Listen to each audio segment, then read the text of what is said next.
Subscribe to our YouTube channel and press the bell icon to get the latest updates. Hello everyone. In my new column for the print, I write about what's behind the renewed tensions between India and China. In this column, I look at the tensions which emerged in Arunachal Pradesh after a report by News 18 revealed that a certain number of PLA soldiers were detained by Indian Army. Instead of responding to the events in Arunachal Pradesh, China used state media to create a narrative that Indian media was spreading fake news. Especially China Daily made that argument where they cited unnamed PLA sources which claimed that the events the way Indian media had described had not happened that way, and hence the report itself and the substance of the report was false. China has not entirely said that the incident did not happen. So if they really wanted to say that, they would have made a statement during the press briefing, and instead they just called the report false, which is almost an acknowledgement of the fact that something did happen in Arunachal Pradesh. And following the China Daily report, we saw People's Daily, which also came out with a similar argument that Indian media was twisting facts and creating false narrative. That's been part of China's strategy. Whenever they cannot control a particular kind of narrative, they blame Indian media. And this is something we've seen during 2020 escalation of events in Galwan as well. The News 18 report emerged on October 8th.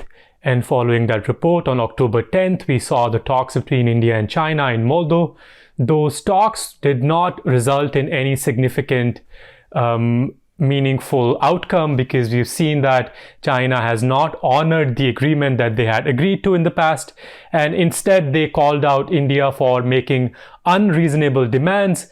And we've seen this time and again where China would go back to using these kinds of rhetoric where they will push back against the genuine demands of India to go back to the status quo which we had prior to 2020. And instead of agreeing to the agreement which is on the table, they instead used leaked images and videos to push back against India, to create a sort of narrative where, they wanted to show the Indian army in the light that the Indian army is weak. And there was a particular image which was from the Galwan incident where one of the Indian army soldiers was held with a blindfold, and that video was widely shared. And Chinese state media and also on social media, especially on Weibo, we've seen that China has used the platform to push back against India for its own information warfare. We can safely say that the tension between India and China is now back to the 2020 levels, as India and China are relying on other means to push back against each other. China called out a visit by Vice President Venkaiah Naidu to Arunachal Pradesh.